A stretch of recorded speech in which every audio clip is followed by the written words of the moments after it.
ഈ പല്ല് കേട് വരുന്നത് ഈ മുട്ടായി കഴിച്ചിട്ടോ അങ്ങനെയൊക്കെയാണോ? മുട്ടായി കഴിച്ചതുകൊണ്ട് മാത്രമായിക്കോണമെന്നില്ല, മുട്ടായി കഴിക്കുന്നതൊരു പ്രധാനപ്പെട്ട റീസൺ തന്നെയാണ്. അതായത് കേടുണ്ടാവാനുള്ള കാര്യം കുറച്ച് ബാക്ടീരിയകൾ തന്നെയാണ്. അപ്പോൾ ഈ ബാക്ടീരിയകൾ വളരുന്നത് എപ്പോഴാണ്? നമ്മുടെ വായ്ക്കകത്തുള്ള ഉമിനീരിൻ്റെ ആസിഡിറ്റി കൂടുന്നതാണ്.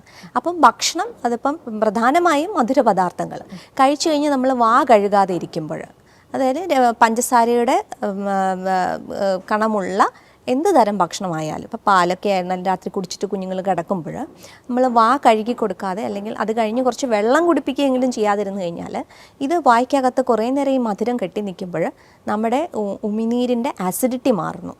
അത് ആസിഡിറ്റി ആകുന്നു, കുറച്ചും കൂടെ ആസിഡിക്കായി മാറുന്നു.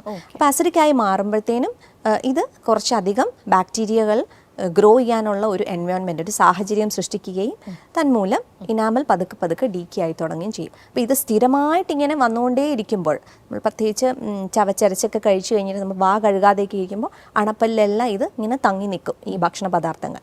അപ്പം അത് ഈ ബാക്ടീരിയകൾക്ക് വളരാനുള്ള ഒരു ഫേവറബിൾ ആയിട്ടുള്ള ഒരു സാഹചര്യമാണ് ഉണ്ടാക്കി കൊടുക്കുന്നത്. അങ്ങനെയാണ് ദന്തക്ഷയം സ്റ്റാർട്ട് ചെയ്യുന്നത്.